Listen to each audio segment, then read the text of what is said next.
FMT के topics देखते हैं। इसमें हम पहले देखेंगे एस्फिक्सियल डेथ्स। तो एस्फिक्सियल डेथ्स का और इसका ओवरव्यू और मेडिको लीगल इंपॉर्टेंस। एस्फिक्सिया क्या होता है? एस्फिक्सिया का मतलब है कि आपकी बॉडी, किसी भी इंसान की बॉडी में किसी कारण से ऑक्सीजन की कमी हो जाए, जैसे कि स्ट्रैंगुलेशन, हैंगिंग, चोकिंग, स्मोथरिंग। तो जब ऑक्सीजन की कमी होगी तो क्या होगा? हाइपोक्सिया होगा। हाइपोक्सिया क्या होता है? टिश्यू को ऑक्सीजन नहीं मिल पाए।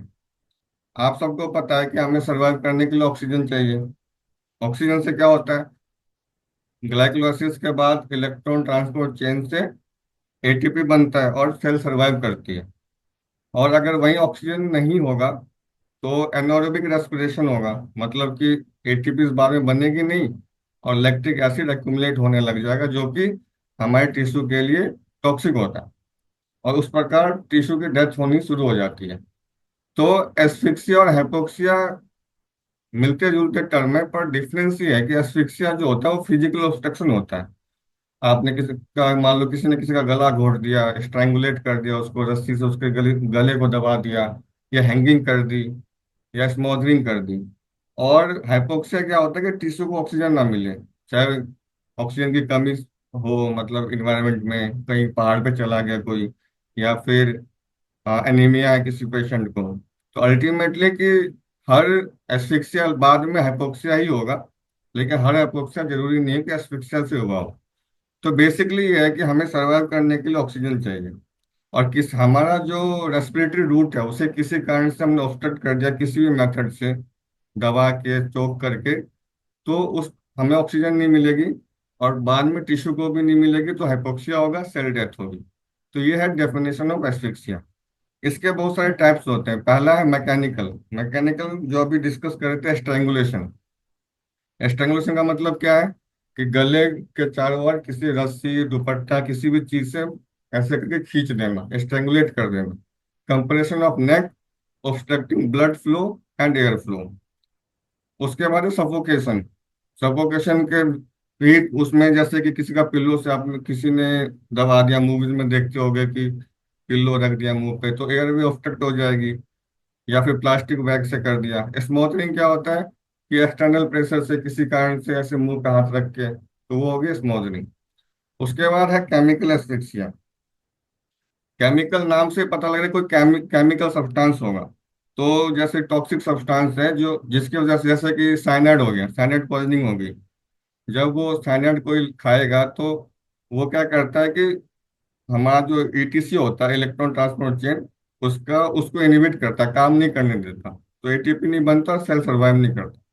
तो केमिकल एस्फिक्सिया का मतलब कोई ऐसा टॉक्सिक सब्सटेंस ले लिया जिसकी वजह से इन्वायरमेंट में ऑक्सीजन हो, उसके बावजूद भी टिश्यू टिश्यू को नहीं मिल पा रहा, तो वो हुआ केमिकल एस्फिक्सिया।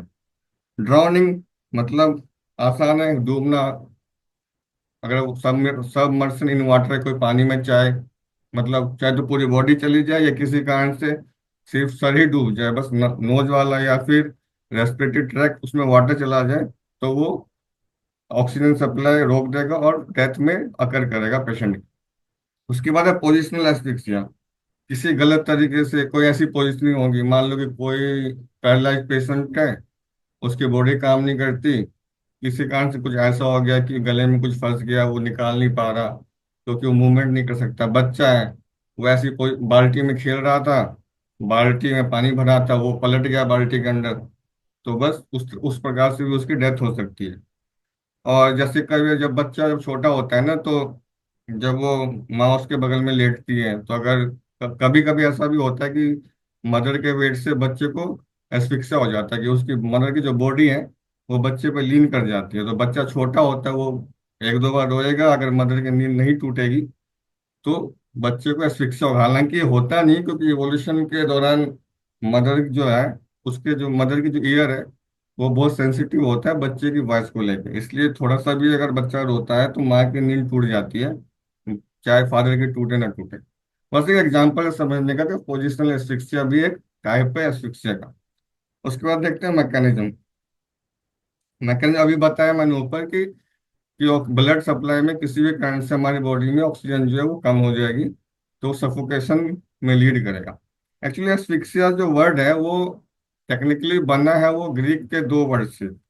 ए मतलब होता है विदाउट, एस्फिक्स का मतलब होता है पल्स। एक्चुअली विदाउट पल्स, तो लास्ट में तो यही होगा कि पेशेंट की डेथ हो जाएगी तो पल्स नहीं मिलेगी।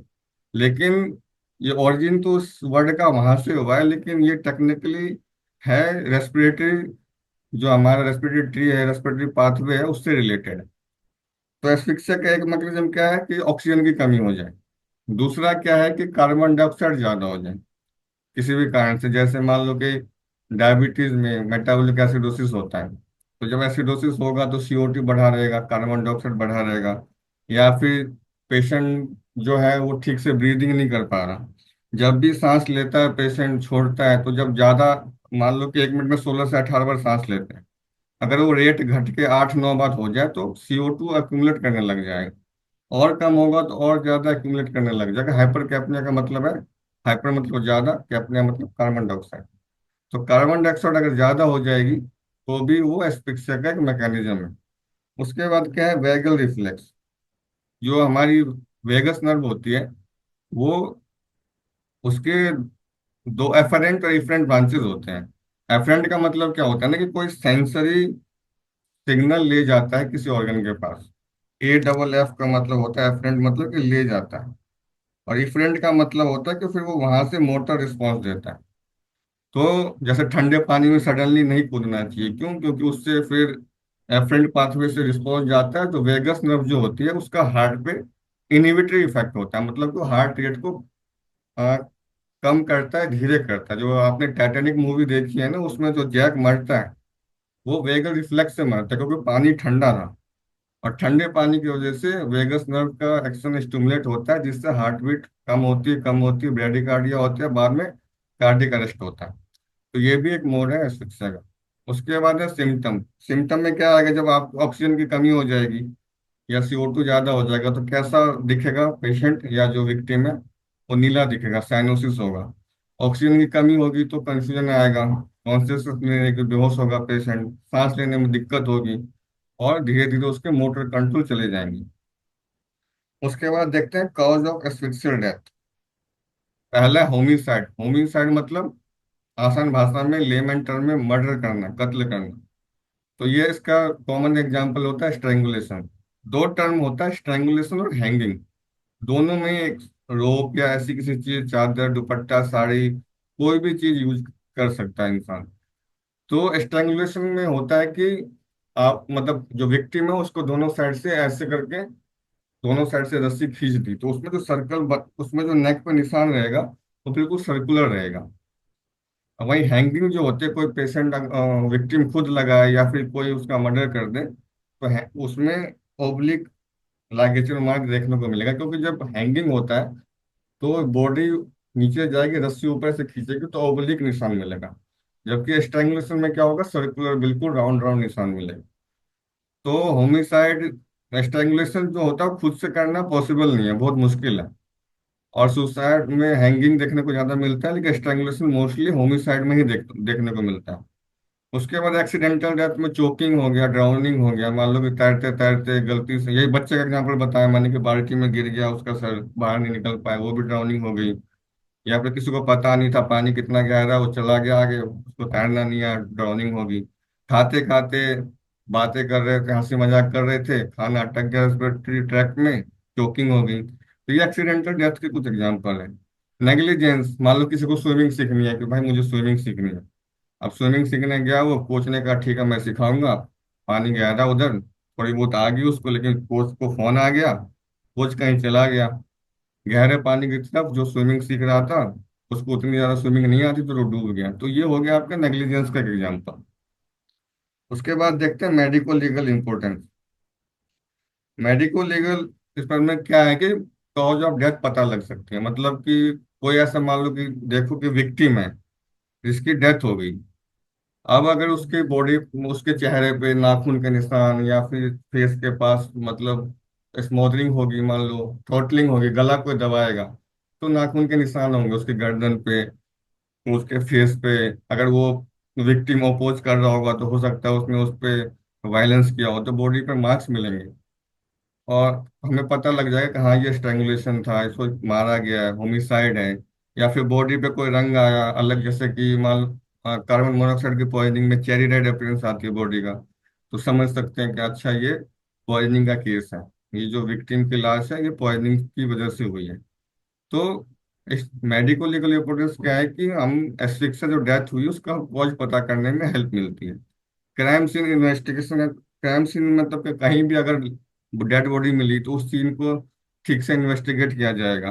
पोजिशनिंग देखी जाएगी, बॉडी कहाँ मिली, कैसी मिली, स्लगेशन है कि नहीं, पोस्टमार्टम लिविडिटी या स्लगेशन आपको अगर पता ना हो तो एक्चुअली जब किसी की डेथ होती है तो ब्लड सर्कुलेशन अगर बॉडी को जिस पोजीशन में रखो, जैसे कि हैंगिंग पोजीशन में छोड़ दो, तो सारा ब्लड नीचे की तरफ पूल करने लग जाता है।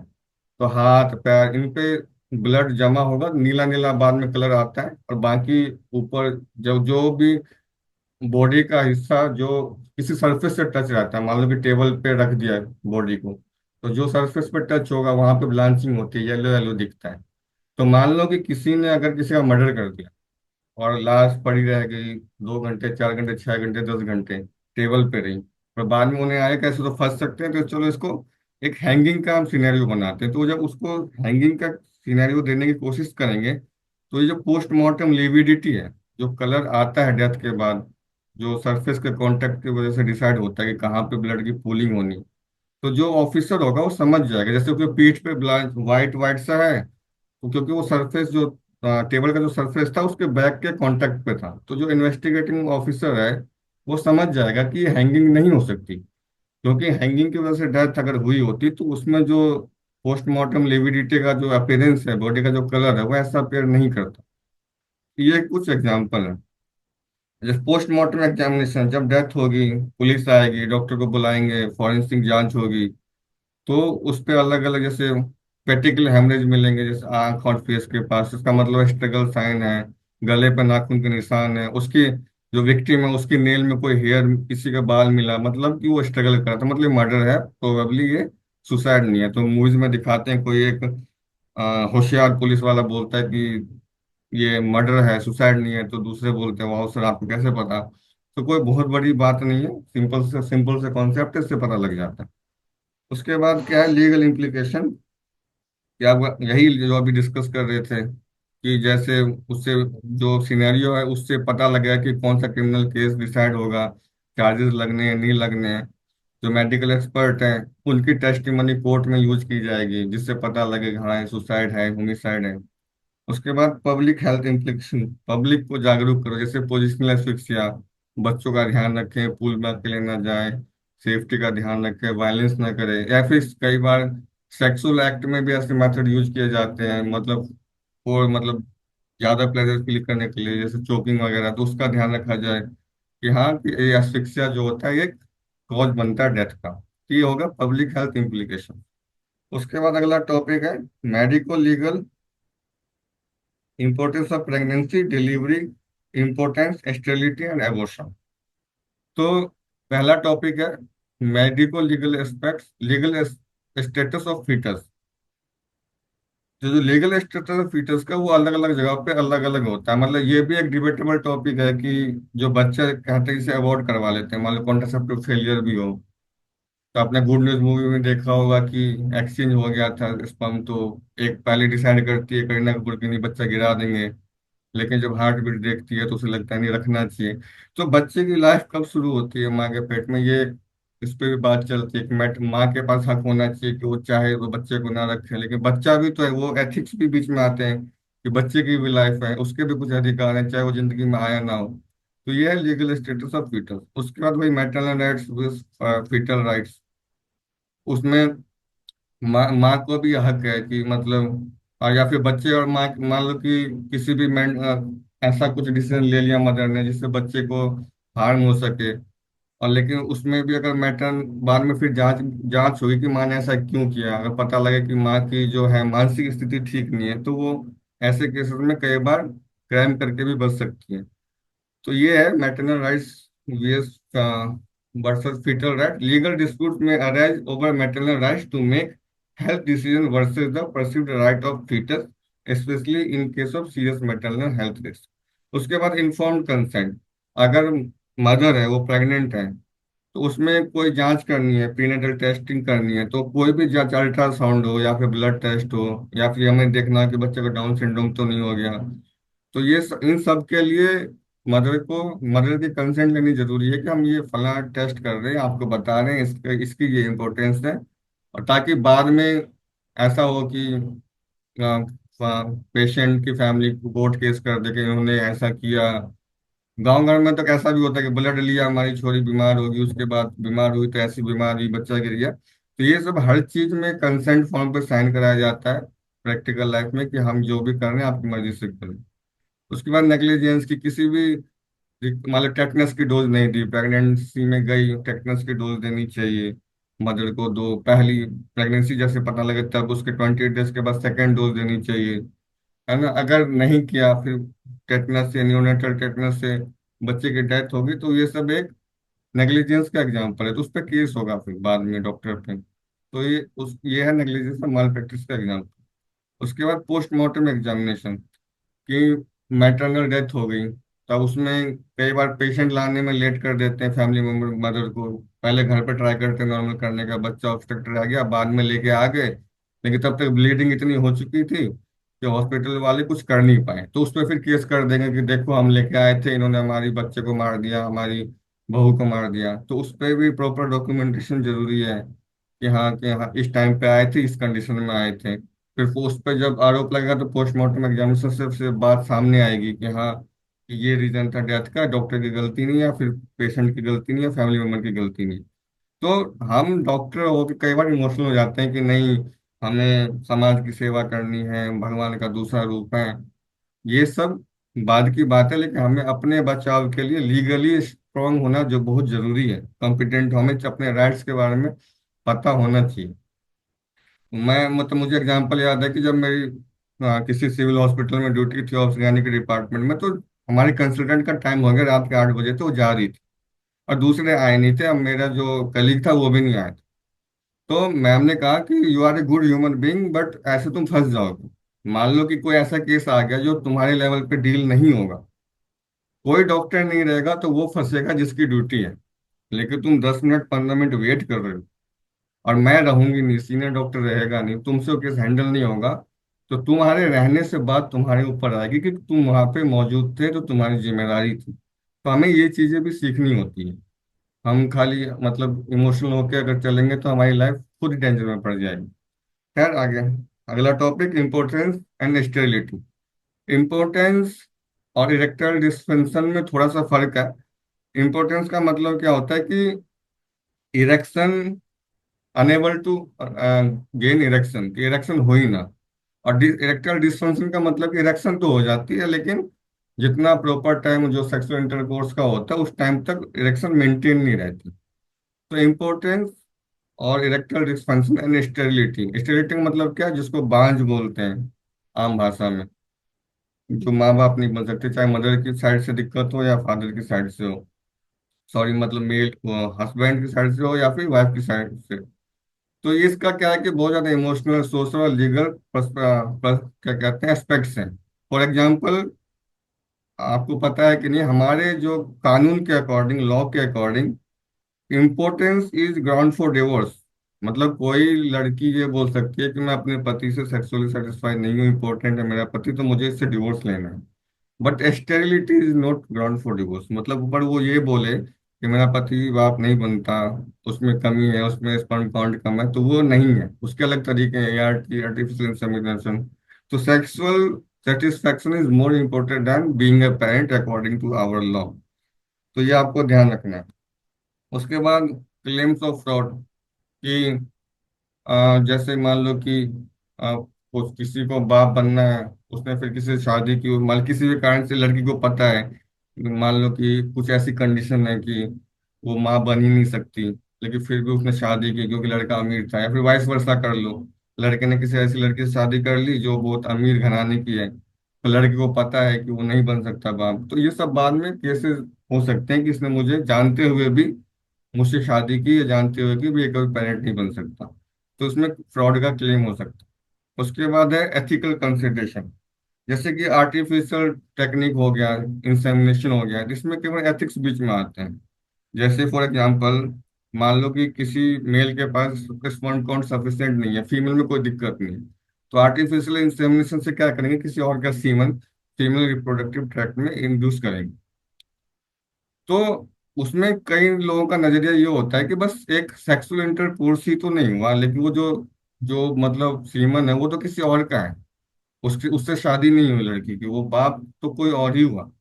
तो ये एथिक्स बीच में आते हैं। बच्चा होगा तो फिर लोग, कोई आके बोलेगा अगर इसकी शक्ल तो पापा पे गई नहीं, मम्मी पे गई नहीं, तो मतलब इस तरह की बातें आती हैं। तो कई बार एथिक्स बीच में आते हैं, ऐसा करना सही है क्योंकि बस एक सेक्सुअल एक्ट नहीं हो रहा, पर जो लाइफ का जो सीड है वो किसी और माध्यम से आ रहा है जिससे शादी नहीं हुई।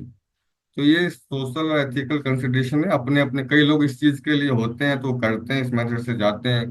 कुछ लोग कंफर्टेबल नहीं होते तो वो उस चीज को फिर नहीं करते एक्सेप्ट। उसके बाद है कॉन्फिडेंशियलिटी एंड डिस्क्लोजर। मान लो कि डॉक्टर के पास गया, उसमें मतलब उसको बता रहे हो तुम, सारी दुख बता रही है बच्चों, पेशेंट ने कि मेरा मुझे इरेक्टाइल डिसफंक्शन है, इम्पोर्टेंस है। तो डॉक्टर का काम है, या फिर जो फीमेल ही है उसका भी काम है कि अपने पार्टनर का जो कॉन्फिडेंशियलिटी है उसको मेंटेन करे।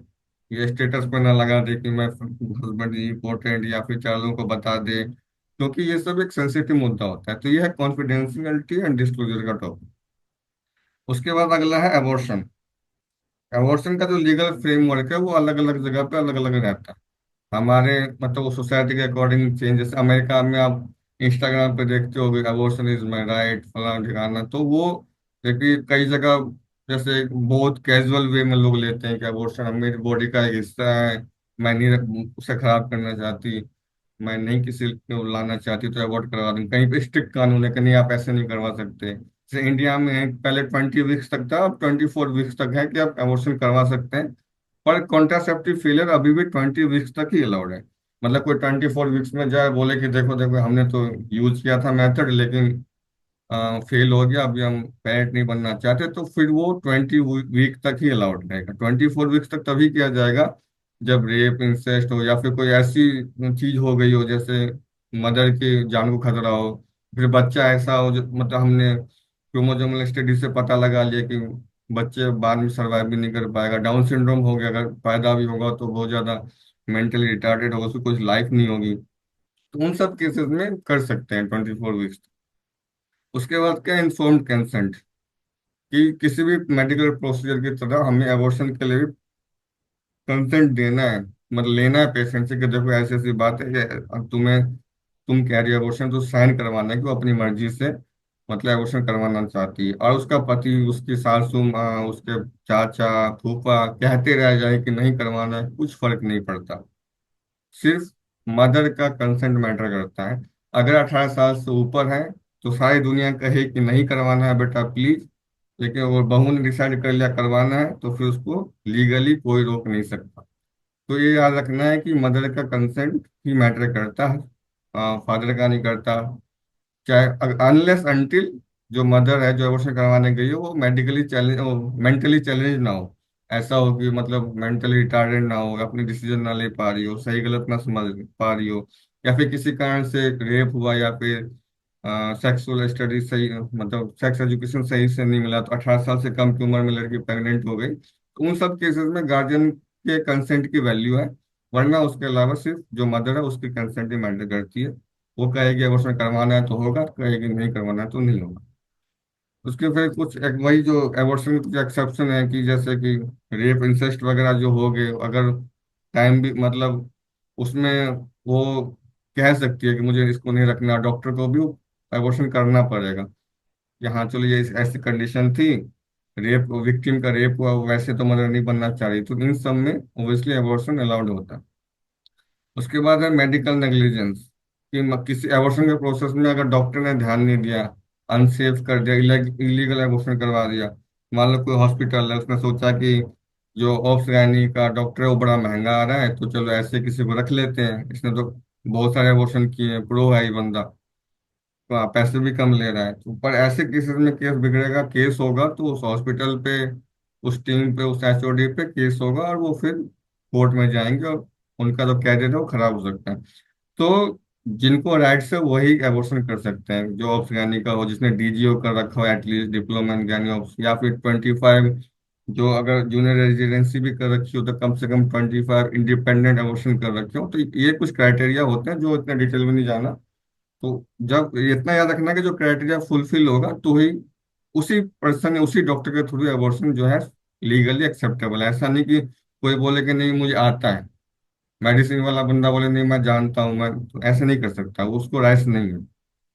उसके बाद है इमोशनल साइकोलॉजिकल इम्पैक्ट। एबॉर्शन होगा तो कोई किसी की लाइफ गई है, और मदर पेरेंट बनना एक बहुत चैलेंजिंग और वैसा प्रोसेस होता है। तो उसमें जब एबॉर्शन होता है तो इमोशनल सपोर्ट चाहिए होता है, हस्बैंड को भी, वाइफ को भी, फैमिली मेंबर उस पे, और सोसाइटी उसको कैसे डील करते हैं, ये सब आता है इमोशनल एंड साइकोलॉजिकल इम्पैक्ट में।